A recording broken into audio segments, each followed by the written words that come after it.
قال الله عز وجل: فانكحوا ما طاب لكم من النساء مثنى وثلاث ورباع۔ محترم سامعین و سامعات، گزشتہ چند خطبات جمعات میں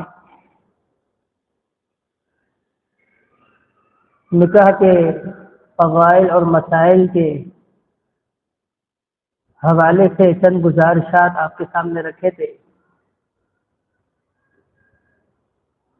اور ہم یہاں تک پہنچے تھے نکاح کے شروط۔ اس سے قبل آپ کو یہ بتایا گیا تھا کہ نکاح کے 3 ارکان ہیں کہ کوئی شرعی رکاوٹ نہ ہو، کہ محرم کا ہونا یا حرمت رضاعت کا ثابت ہونا، اور اسی طرح ان کا آپس میں نکاح کرنا جائز ہو، کیونکہ مشرک سے نکاح جائز نہیں ہے۔ اور اسی طرح یہ بتایا گیا تھا کہ ایجاب اور قبول یہ بھی نکاح کے ارکان میں سے ہے، اور آپ سے وعدہ کیا گیا تھا کہ نکاح کے شرائط اس پر آئندہ ہم گفتگو کریں گے اللہ کے فضل و کرم سے۔ نکاح کے شرائط میں سے پہلی شرط یہ ہے، جن کے بیچ نکاح کرایا جا رہا ہے ان کا ایک دوسرے کے ساتھ نکاح کرنا ان کی باہم رضامندی سے ہو، زبردستی نہ ہو ان میں سے کسی ایک کے ساتھ بھی، ان کی مرضی سے ہو، ان کی خوشی سے ہو۔ اللہ تبارک و تعالی نے فرمایا: فانکحوا ما طاب لکم من النساء، کہ تم نکاح کرو عورتوں میں سے جو آپ کو پسند ہو۔ رسول اللہ صلی اللہ علیہ وسلم فرماتے ہیں: ممن خلق ترضون دینہ وخلقہ فزوجوہ، جس کے اخلاق سے آپ مطمئن ہو، اس کے اخلاق کو آپ پسند کر بیٹھو، اور اس کے دینی معاملات کو دیکھ کر آپ مطمئن ہو جاؤ، اسے پسند کر بیٹھو، فزوجوہ، ان کا پھر آپس میں نکاح کرا دو۔ اگر ان کے درمیان کوئی اخلاقی کوئی ایسی چیز نہیں ہے جو رکاوٹ بنتی ہو تو پھر رکاوٹ نہیں بننی چاہیے۔ ہاں، اگر اخلاقی اعتبار سے، دینی اعتبار سے کوئی رکاوٹ ہے، کوئی مانع ہو، الگ چیز ہے کہ یہ مشرک ہے، یہ بدعقیدہ ہے، یہ اہل کتاب میں سے ہے، اہل کتاب کی خواتین سے نکاح ہو جاتا ہے لیکن ہم نہیں کرنا چاہتے، ایک الگ مسئلہ ہے۔ اور یہ مسلمان تو ہے لیکن نماز نہیں پڑھتا، بے نمازی، ہم بے نمازی کے ساتھ اپنی بچی کا، اپنی بھتیجی کا ہم نکاح نہیں کروائیں گے، یہ رکاوٹ ہے، یہ مانع ہے۔ لیکن فرمایا: ممن خلق ترضون دینہ، جس کے دین سے آپ بالکل راضی ہو، آپ پسند کر چکے، آپ کو پتا ہے کہ وہ دیندار ہے، وہ نمازی ہے، وہ مواحد ہے، وخلقہ، اور صرف مواحد اور دیندار نہیں بلکہ با اخلاق بھی ہے، بد اخلاق نہیں ہے۔ فزوجوہ، پھر تعصب کے طور پر، انا کے طور پہ رکاوٹ بن جانا، کچھ والدین رکاوٹ بنتے ہیں، صرف کیوں؟ اس لیے کہ ہم نہ باہر دیتے ہیں نہ باہر چلاتے ہیں۔ جو دیگر جو ہمارے قوم کے افراد ہیں ان کو میں کیا جواب دوں گا؟ وہ مجھ سے پوچھیں گے یہ آپ نے کیا کیا ہے؟ تو میرے پاس کوئی جواب نہیں ہوگا، صرف انا آڑے آتی ہے، تعصب وہ آ کر پکڑ لیتی ہے، اور شرعی اعتبار سے کوئی قباحت نہیں، کوئی ممانعت نہیں، کوئی رکاوٹ نہیں۔ سمے ختم ہی جو ہی ان کا نکاح کرو، جبکہ اس کے اخلاق سے، اس کے دین سے آپ راضی ہو، آپ اسے پسند کرتے ہو، فزوجوہن کا آپس میں پھر نکاح ہو جانا چاہیے۔ الا تفعلوه تكن فتنة في الارض وفساد عريض، اور اگر ان کا آپس میں نکاح نہیں ہوتا تو پھر فساد ہی ہوگا، پھر کورٹ میرج کے مسائل سامنے آئیں گے، پھر یہ معاملات سامنے آئیں گے کہ لڑکی جو ہے وہ گھر سے بھاگ کر وہ نکاح کر رہی ہے، لڑکا جو ہے وہ بھگا کر نکاح کر رہا ہے، کہ جب آپ کے سامنے بالکل معاملہ واضح ہے، کوئی شرعی رکاوٹ بھی نہیں ہے، کوئی غیر اخلاقی معاملہ بھی نہیں ہے، بے دینی بھی نہیں ہے، صرف اس وجہ سے رکاوٹ جو بن رہی ہے وہ یہ چیز کہ لوگ کیا کہیں گے کہ آپ نے غیروں میں دے دیا، حالانکہ غیر وہ کئی اچھے ہو، اور جو اپنوں کے آسرے میں ہیں اپنوں نے کرنا نہیں ہے، بس وہ انتظار کرتے کرتے وہ عمر گزر جاتی ہے، بس اس چکر میں کہ وہ پہل کرے، اور وہ اس چکر میں ہوتا ہے یہ پہل کرے، میں اگر کہہ دوں کر کے مجھے تانا نہ ملے، آپس میں بھائی ہو کر، آپس میں بہنیں ہو کر، وہ چاہتی ہی کہ ہم آپس میں بہنیں رشتے داری کریں، لیکن صرف اس چکر میں ہوتی ہے کہ یہ پہل کرے، اور وہ اس چکر میں ہوتی ہے یہ پہل کرے، یہ بہنیں ہیں، بھائیوں میں یہ معاملہ ہوتا ہے۔ فرمایا کہ اگر تم ایسا نہیں کرتے کہ جو آپس میں رضامند ہے، اخلاقی کوئی معاملہ بھی نہیں ہے، کوئی رکاوٹ نہیں ہے، کوئی دینی رکاوٹ بھی نہیں ہے، فرمایا الا تفعلوا، اگر آپ ایسا نہیں کریں گے تکن فتنۃ فی الارض، زمین میں فساد ہی ہوگا، عزتیں اچھلے گی، عزتوں کی دھجیاں اڑے گی۔ رسول اللہ صلی اللہ علیہ وسلم فرماتے ہیں، فرمایا تنکح المرأة لأربع، لمالها ولحسبها ولجمالها ولدينها فاظفر بذات الدین، فرمایا عموماً عورتوں سے جو نکاح کیا جاتا ہے وہ 4 چیزیں سامنے رکھی جاتی ہے۔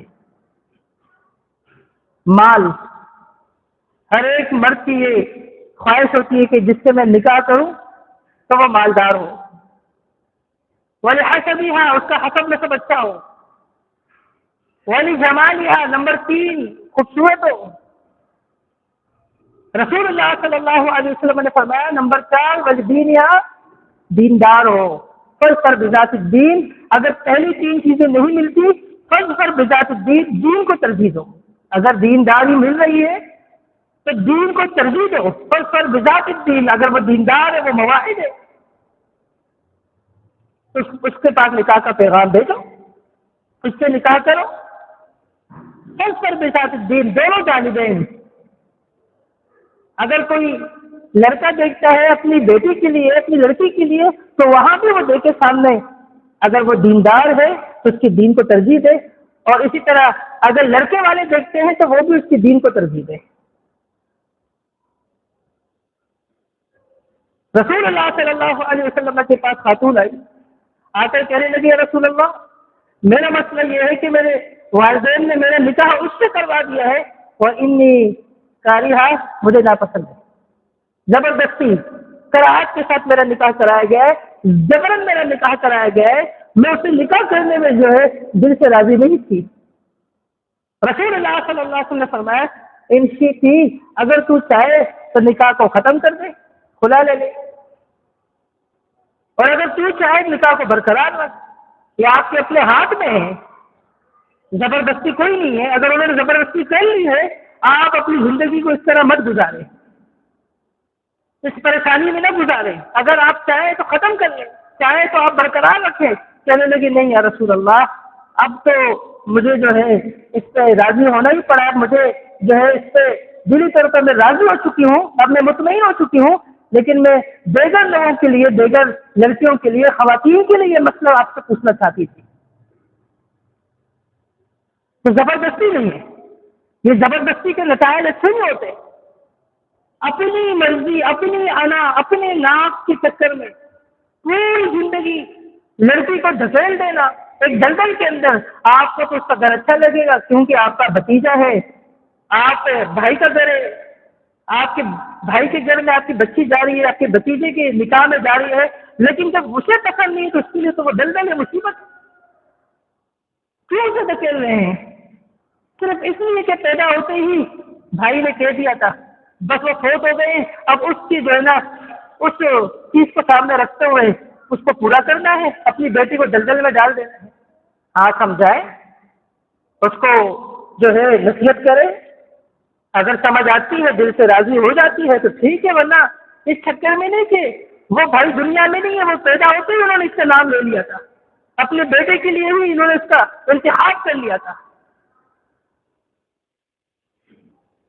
سب سے پہلی شرطیں وہ گئے، شروع نکاح میں سے ہے، نکاح کے شرائط میں سے کہ جن کے بیچ نکاح کرایا جا رہا ہے وہ آپس میں ایک دوسرے کے ساتھ نکاح کرنے میں بالکل دل سے راضی ہو، کوئی جبر نہ ہو، کوئی زبردستی نہ ہو، ورنہ دیکھیں آپ طلاق کی شرح جو بڑھ رہی ہے کیا ہے؟ وجہ یہی ہے کہ شروع دن سے ہی ان کی آپس میں بنتی نہیں، شروع دن سے ہی سمجھوتا ہے، پہلے ہی دن سے بس گزارا ہے، پہلے ہی دن سے دل سے نہ اس کو وہ تسلیم کرتی ہے نہ وہ دل سے اس کو تسلیم کرتا ہے، بس سمجھوتا ہے۔ اور ایسی مثالیں موجود ہیں ہمارے معاشرے کے اندر جن کے ساتھ زبردستی کی گئی ہے، 8-9 سال ہو گئے، وہ آپس میں میاں بیوی صرف نکاح نامہ کے حد تک ہے، لوگوں کے حد تک ہے، وہ ایک دوسرے سے بات بھی نہیں کرتے کیونکہ اسی گھر میں پہلے اسی گھر میں ان کا نکاح ہو گیا، وہ ایک دوسرے سے بات نہیں کرتے، اور بعد میں پوچھ رہے ہوتے ہیں کہ بس ہمارا جی نہیں چاہتا ہم ایک دوسرے سے بات کریں، زبردستی والدین نے کی ہے ہمارے ساتھ، تو کیا ہمارا نکاح برقرار رہتا ہے یا ختم ہو گیا؟ خود بخود تو نکاح ختم نہیں ہوتا، آپ اس کو جو ہے ختم کرنا چاہے ختم کر لیں، آپ کیا فائدہ اسے نکاح سے؟ معاشرے میں ایسی مثالیں موجود ہیں۔ اللہ رب العالمین نے منع فرمایا کہ ایسی عورتیں یا تربصن بانفسہن، جن کے خاوند ان کی طرف مائل ہو لیکن کسی ناراضگی کی وجہ سے بھی اگر چھوڑ دے تو ان کے پاس 4 مہینے ہیں، وہ انتظار کرے، اگر 4 مہینے کے اندر مسئلہ حل ہوتا ہے تو ٹھیک ہے، ورنہ مفتی کے پاس کورٹ میں عدالت میں وہ جائے، اپنا مسئلہ لے کر کورٹ کچہری میں اپنا مسئلہ وہ سامنے رکھے، اور اگر مرد رجوع کرے تو ٹھیک ہے، نہیں رجوع کرے تو ختم، مرد سے طلاق دے دے یا عورت کھلا لے لے، لیکن 8 سال 9 سال 10 سال تک صرف سمجھوتا ہی کرنا ہے، ایک دوسرے سے بات بھی نہیں کرنی، اور جو بچے جو پیدا ہوئے ایک دو وہ بھی دیکھ رہے ہوتے ہیں کہ ابا جو ہے اس کی ماں سے بنتا نہیں اور ماں کی اس سے بنتی نہیں ہے، یہ ایک دوسرے کے ساتھ ان کے جو ہے نا بات چیت کا بھی معاملہ نہیں ہے، کیا بچوں کی زندگی ہوتی ہے، بچوں کی کیا تربیت ہوگی؟ تو ایسی زندگی سے بہتر ہے کہ ان کے ساتھ زبردستی نہ کی جائے، شروع سے ہی یہ کسی کو حق ہی نہیں ہے، والدین ہونے کے ناطے وہ اس کو سوچے، یہ پہلی شرط ہے۔ اور ہاں والدین اگر دیکھیں کہ بچی نے کوئی ایسے جگہ انتخاب کر لیا ہے کہ جو اس کے دنیاوی اعتبار سے، اس کے اخروی اعتبار سے ان کے لیے ٹھیک نہیں ہے، بچی وہ سمجھدار نہیں ہے، وہ جو ہے غلط فیصلے کر رہی ہے، پھر وہ ایک الگ معاملہ ہے، لیکن خواہ انا کا مسئلہ بنانا، تعصب کی بنا پر قوم پرستی کو بنیاد بنانا کہ یہ ہمارے قوم میں سے نہیں ہے، ہماری زبان نہیں آتی ان لوگوں کو، یا جو ہمارا پیشہ ہے ان کا پیشہ وہ نہیں ہے، ان چیزوں کو مد نظر رکھ کر منع کر دینا، جبکہ اخلاقی اعتبار سے کوئی رکاوٹ نہیں، دینی اعتبار سے کوئی رکاوٹ نہیں، اس کے بعد نتائج اچھے نہیں نکلتے۔ اور دوسری شرط کیا ہے؟ فرمایا کہ وَلَا تَنكِحُوا الْمُشْرِكِينَ، کہ تم مشرکین سے نکاح نہ کرو، وَلَا تَنكِحُوا الْمُشْرِكَاتِ، اللہ رب العالمین نے فرمایا سورہ بقرہ میں مردوں کو حکم دیا کہ مشرکات سے نکاح نہ کرو، منع کر دیا۔ ہاں اہل کتاب مشرکات سے نکاح کرنا جائز ہے، یہ وہ مشرکات ہے جو اہل کتاب بھی نہ ہو، لیکن آگے کیا حکم دیا؟ وَلَا تُنكِحُوا، پہلے مضارع مجہول کہ تم نکاح نہ کرواؤ، یہاں مردوں کو حکم ہے تم نکاح نہ کرو، اور عورتوں کے لیے کیا ہے؟ وہ اللہ رب العالمین نے عورتوں سے بذات خود مخاطب نہیں بلکہ اللہ رب العالمین مردوں سے مخاطب ہے، وَلَا تُنكِحُوا، تم نکاح نہ کرواؤ، تو پتہ چلا کہ نکاح کا اپنے آپ کا کرنا یہ عورت کا کام نہیں ہے، لڑکی کا کام نہیں ہے، بلکہ اس کے سرپرستوں کا کام ہے، یہ ولی کی دلیل ہے۔ ولا تم نکاح نہ کرواؤ، کن سے نہ کرواؤ؟ مشرکین، اپنے بچیوں کا، اپنی عورتوں کا، کن سے؟ مشرکین سے، جو مسلمان نہیں ہے، جو اہل کتاب بھی نہیں ہے۔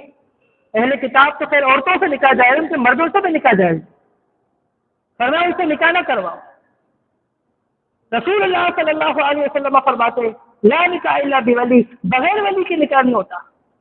رسول اللہ صلی اللہ علیہ وسلم نے فرمایا کہ جو کوئی عورت ایما امرأۃ نکحت بغیر اذن ولیہا فنکاحها باطل فنکاحها باطل فنکاحها باطل، فرمایا کہ جو اپنا نکاح بغیر ولی کے کرا دے، فرمایا اس کا نکاح باطل ہے، اس کا نکاح باطل ہے، اس کا نکاح باطل ہے۔ رسول اللہ صلی اللہ علیہ وسلم فرمایا البغایا اللاتی ینکحن بغیر اذن ولیہا، فرمایا کہ جو بد چلن ہوتی ہے، جو بد کردار ہوتی ہے، جو معاشرے میں بری سمجھی جاتی ہے، جن کی کوئی عزت نہیں ہوتی، فرمایا وہ یہ حرکتیں کرتی ہے کہ وہ اپنے ولیوں کو چھوڑ کر اپنا نکاح خود کراتی ہے۔ البغا، جو باغی ہوتی ہے، جو سرکش ہوتی ہے، جو بد کردار ہوتی ہے۔ اور اسی طرح اللہ تبارک و تعالیٰ نے قرآن کریم کے اندر اس مسئلے کو حل کر دیا کہ وہ لوگ جو یہ سمجھتے ہیں کہ یہ حکم کے ولی کے بغیر نکاح نہیں ہوتا، یہ صرف کنواری کے لیے ہے، یہ سید کے لیے، شادی شدہ کے لیے نہیں ہے، اللہ رب العالمین نے اس مسئلے کو بھی حل کر دیا۔ ان کی دلیل کیا ہے؟ رسول اللہ صلی اللہ علیہ وسلم نے فرمایا السید احق بنفس یعنی ولیہ، کہ جو سید ہے پہلے سے شادی شدہ ہے، بیوہ ہو گئی، طلاق ہو گئی یا خلا ہو گئی، تو فرمایا کہ سید، اسے کہتے ہیں سید، جو کنواری کی الٹ ہے، کنواری نہیں ہے، فرمایا کہ وہ زیادہ حق رکھتی ہے اپنے ولی سے، تو وہ یہ سمجھتے ہیں کہ اس کو ولی کی ضرورت نہیں ہے۔ یہ بات بالکل غلط ہے۔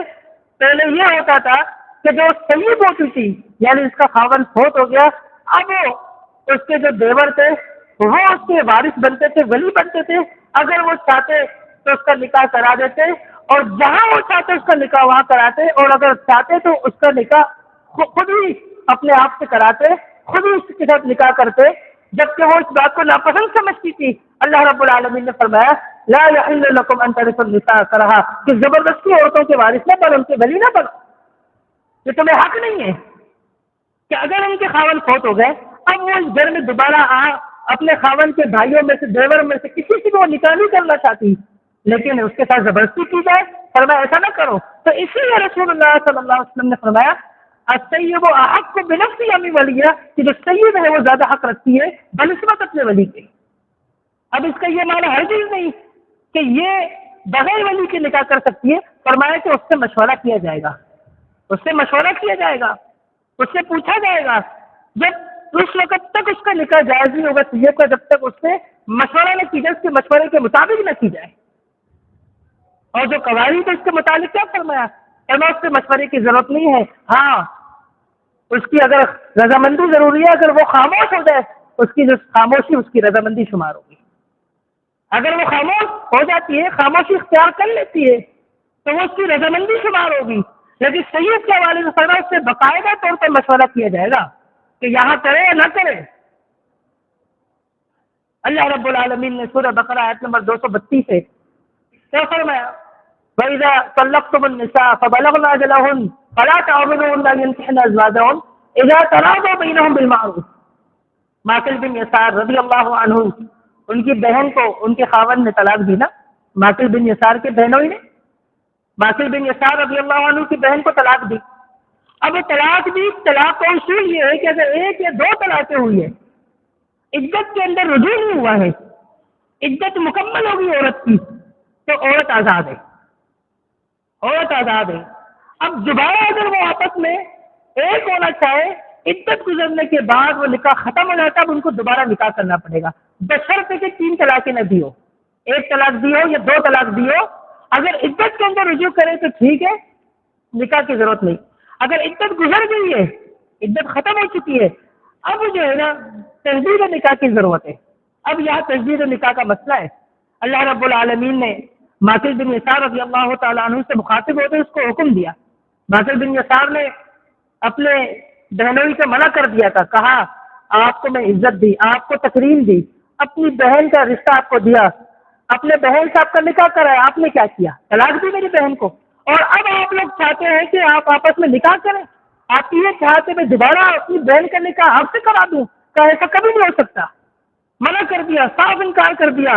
اب وہ آپس میں راضی تھے، وہ چاہتے تھے کہ ہم آپس میں ملیں، وہی آ رہے تھا۔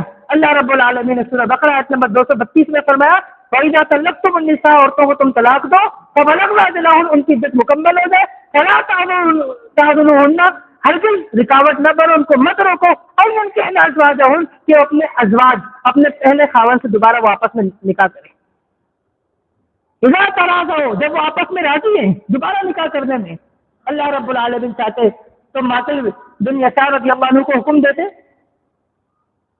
ان کی بہن کو اللہ رب العالمین حکم دیتے ڈائریکٹ، اللہ رب العالمین ان کو راضی ہونے کا کہا اس کو راضی ہونا پڑے گا۔ معقل بن یسار رضی اللہ عنہ راضی ہوئے۔ اب یہاں دیکھیں، سید تھی نا، شادی شدہ تھی، طلاق ہو چکی تھی، دوبارہ نکاح کے لیے، تجدید نکاح کے لیے بھی اللہ رب العالمین نے ولی کو حکم دیا کہ ولی کی اجازت کے بغیر نکاح نہیں ہوگا، اور ولی راضی ہوا، ولی نے ہی نکاح کروایا۔ اللہ رب العالمین فرما سکتے تھے کہ معقل بن یسار رضی اللہ عنہ کی جو بہن ہے کہ آپ چاہیں تو آپ جان سے نکاح کر لیں، لیکن نہیں، فرمایا کہ آپ ان کو نہ روکیں۔ یعنی کیا مطلب ہے کہ آپ ان کا نکاح کروائیں؟ یہ دلیل ہے اور مضبوط دلیل ہے ان لوگوں کے لیے جو یہ سمجھتے ہیں کہ سید کے لیے جو شادی شدہ ہو اس کے لیے جو ہے ولی کی اجازت، ولی کی شرط جو ہے یہ درست نہیں ہے، قواری کے لیے یہ تقسیم ہی غلط ہے۔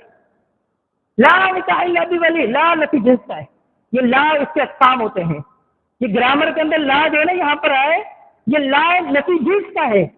جب یہ لا کسی اسم پر داخل ہوتا ہے، اس کے تمام جنس اس کے اندر شامل ہوتے ہیں، اس کی سب کی نفی ہوتی ہے۔ الہ یہ ایک اسم ہے، مطلب معبود، جب لا الہ آ گیا تو یہ نفی جنس، پورے جنس کی نفی کر دے۔ الہ مطلب جتنے بھی معبود ہے کوئی بھی عبادت کے قابل نہیں، کوئی بھی عبادت کے قابل نہیں۔ لا نکاح الا بولی، کوئی ولی، کوئی بھی نکاح بغیر ولی کے نہیں ہوگا، کوئی بھی نکاح، لا نکاح، کوئی نکاح نہیں ہے بغیر ولی کے، چاہے وہ قواری کی ہو، چاہے وہ سید کی ہو، لا نکاح نہیں ہوگا کوئی بھی نکاح الا بولی، بغیر ولی کے۔ یہ دوسری شرط۔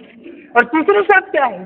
رسول اللہ صلی اللہ علیہ وسلم فرمایا لا نکاح الا بشہادتین، دو گواہوں کے بغیر نکاح نہیں ہوتا، دو گواہ ہونے ضروری ہے، عادل ہو، گواہ ہو، ان کے بغیر نکاح نہیں ہوگا۔ ولی کی تو بات ہو گئی، اب دو جو گواہ ہیں ولی کے علاوہ، فرمایا ان کے بغیر بھی نکاح نہیں ہوگی۔ لا نکاح الا بشہادتین، دو شہادتیں ضروری ہے، یہ شرائط ہے نکاح کے، اس کے بغیر نکاح نہیں ہوتا۔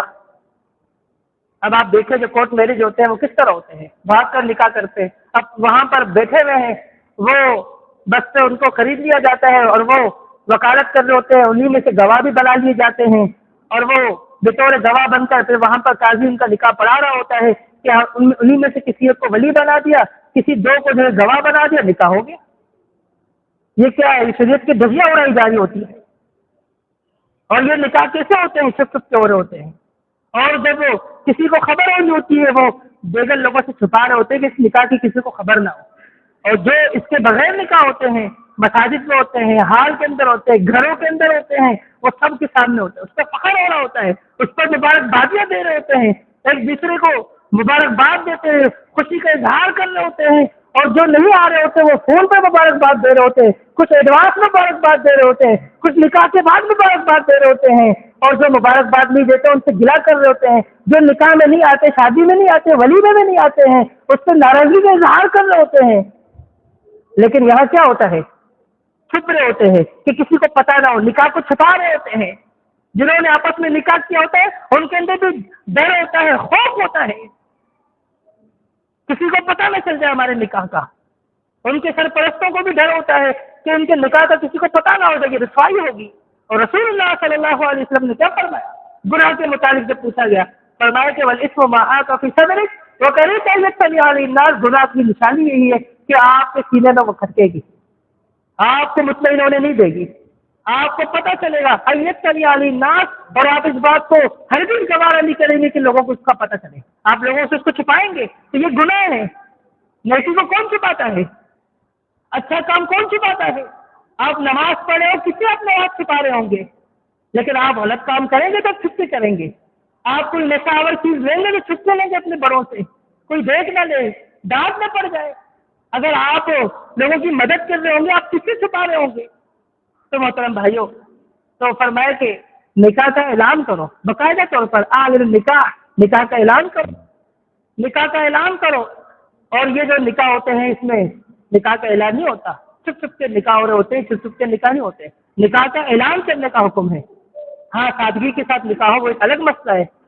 اس کا مطلب یہ نہیں کہ پتہ ہی 500 2000 5000 بندوں کو بلا لے کیونکہ عالم نکاح کا حکم ہے. اس کا یہ مطلب نہیں ہے. اس کا مطلب یہ اپنے طاقت کے مطابق جو ضروری افراد ہیں ان کو بلاؤ، ان کو شریک کرو، اپنے اکابر کو، اپنے سرپرستوں کو، اپنے بڑوں کو، اس کے ولی کو، گواہوں کو نکاح کے اندر شریک کرو. ان کو بتاؤ، ان کو پتہ چلے کہ نکاح ہو رہا ہے. عالم نکاح یہ ہے نکاح کا مطلب کہ نکاح کا اعلان کرو. تو یہ 3 جو ہے یہ شرائط ہے. اور چھوٹی جو شرط ہے وہ ہے حق مہر. رسول اللہ صلی اللہ علیہ وسلم نے کیا فرمایا؟ ان حق الشروط بما استحللتم بالفرض. ہمیں شرائط میں سے، نکاح کے شرائط میں سے کہ جو تمہارے درمیان جو رشتہ حلال ہو رہا ہے اس کے لیے یہ کہ تم استحللتم بالفرض، جو تمہارے لیے حلال اللہ تعالیٰ کر رہا ہے اس کے لیے تم حق مہر دو. حق مہر ضروری ہے، واجب ہے، شرائط میں سے. حق مہر کے بغیر نہیں ہوتا. اور یہی وجہ ہے رسول اللہ صلی اللہ علیہ وسلم نے صحابی کو کیا کہا کہ جاؤ سونے نہیں لوہے کی اگر انگوٹھی ہے اسے لے آؤ، التمس ولو بحاتم من حدید. اور یہی وجہ ہے جب اس کے پاس یہ بھی نہیں تھی، آپ علیہ الصلوۃ والسلام نے قرآن کی چند صورتیں جیسے یاد تھی اسے جو ہے اس عورت کا حق مہر بنایا. لیکن بغیر حق مہر کے نکاح نہیں ہوتا. اب حق مہر نکاح پڑھا رہے ہوتے ہیں، ہم پوچھتے ہیں کتنا حق مہر طے کرے، کہتے ہیں مہر فاطمی. میں کہتا ہوں وہ کیا ہوتا ہے؟ وہ کیا ہوتا ہے مہر فاطمی؟ اگر فاطمہ کے لیے جو حق مہر طے ہوا تھا وہی طے کرو. بے وقوف. مہر شرعی، مطلب مہر شرعی کیا؟ مجھے سمجھاؤ تھوڑا سا. مہر شرعی مجھے سمجھاؤ. نہیں آپ سمجھاؤ تو میں سمجھاؤں گا. تو اللہ کے بندے مہر شرعی کا یہ ہے کہ اللہ رب العالمین نے فرمایا کہ وعلی المقتر قدر، مقتر تنگدست کو اس کی طاقت کے مطابق، وعلی الموسی قدر، موسی صاحب وسعت اس کے قدر طاقت کے مطابق.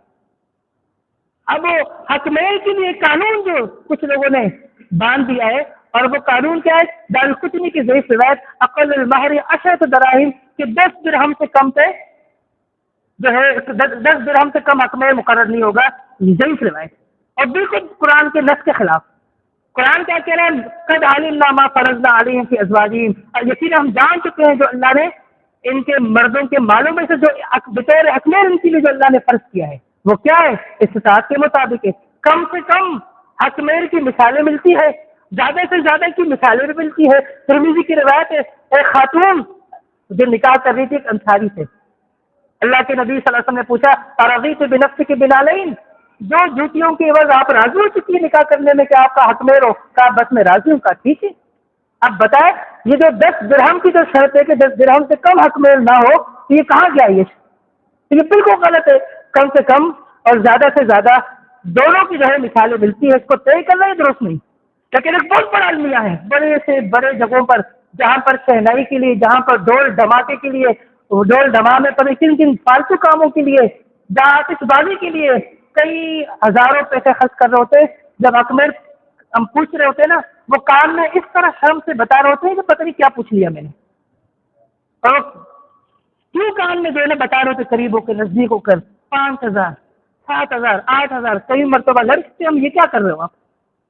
یہ جو آپ نے شہنائی والے بلائے ان کو اپنی طرف پیسہ دے دیا، حق میں اس کا حق ہے، اس کے لیے آپ کا اتنا دل چھوٹا ہو گیا. جو حق ہے اس کے لیے آپ کے پاس پیسے نہیں ہوتے. جو نکاح پڑھا رہے ہیں وہاں آپ کا دل چھوٹا ہوتا ہے. جس سے نکاح پڑھایا جائے، جس کا نکاح ہے اس کو حق مہر دینے میں یہ بڑا مسئلہ، یہ بڑا المیہ ہے. یہ بڑا المیہ ہے. پیسے شادی پہ لاکھوں خرچ کر لیے ہیں، پوچھو تو 10 لاکھ خرچ کیے. اچھا حق مہر کتنا دیا؟ 10,000. کتنا دیا؟ 10,000 روپے. حق مہر کتنا دیا؟ 10,000. اس میں سے ہم پوچھتے ہیں معجل کتنے؟ 5,000 معجل کر لیں، باقی وہ 5,000 غیر معجل. 10,000 میں بھی 5,000 معجل ہے، باقی غیر معجل. اندازہ لگائے. تو محترم بھائیوں یہ مسائل ہیں نکاح کے، اس پر انشاءاللہ ہم آئندہ اور بات کریں گے۔ اللہ رب العالمین سے دعا ہے کہ اللہ رب العالمین ہماری اصلاح فرمائے، اللہ رب العالمین ہمیں سنت پر عمل کرنے کی توفیق عطا فرمائے، اللہ رب العالمین ہمیں گناہوں سے بچنے کی توفیق عطا فرمائے۔ وقولوا لهذا استغفر الله لي ولكم واخر دعوانا الحمد لله۔